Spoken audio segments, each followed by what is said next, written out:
The goal of any filmmaker is to speak to an audience and communicate a vision that began development as they either wrote or read a screenplay, and the ability to get a viewer to glue their eyes to a screen and transport them into that vision is magical and a remarkable achievement.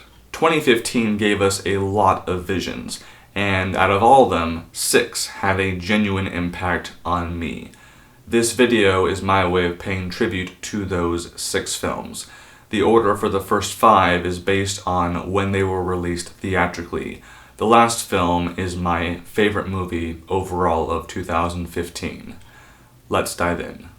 Released on April 3rd, Furious 7. Dating back to Too Fast, Too Furious, I have always looked forward to these films, and that's partly because they exude such an attractive spirit and promote the idea of family. And with this movie, I not only enjoyed the heck out of it, but it's made me look forward genuinely to 8, 9, and 10.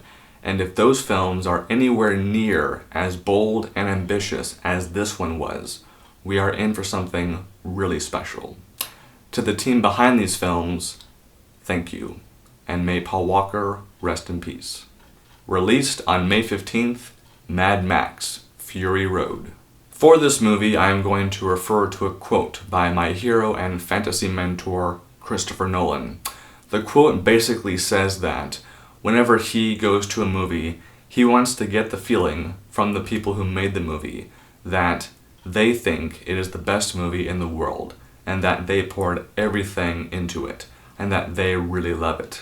I not only agree with that, because that's what I want from any movie, but that's what I felt from watching this movie. And regardless of what I think could have been improved upon in this movie, that is what ultimately counts. The effort and the sincerity. Released on June 19th, Inside Out. In this movie, joy, sadness, anger, fear, and disgust all fight over control of a little girl's brain, Riley. It could have very easily been a disaster, but then again, it is Pixar.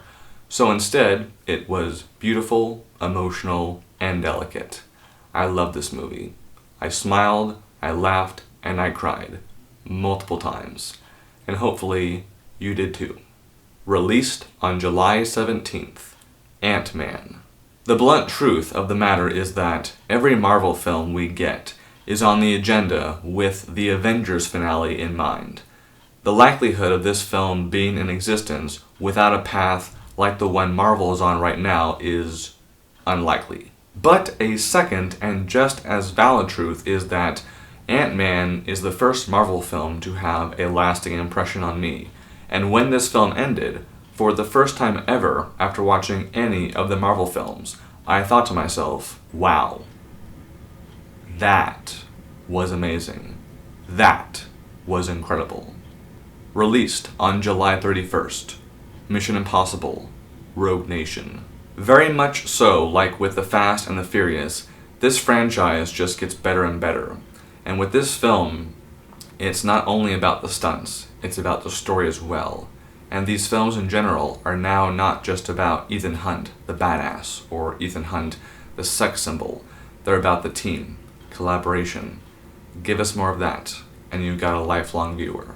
Now, my favorite movie of 2015, No Escape. Out of all the films that I saw last year, no other film came even close to having the impact that this one did on me personally.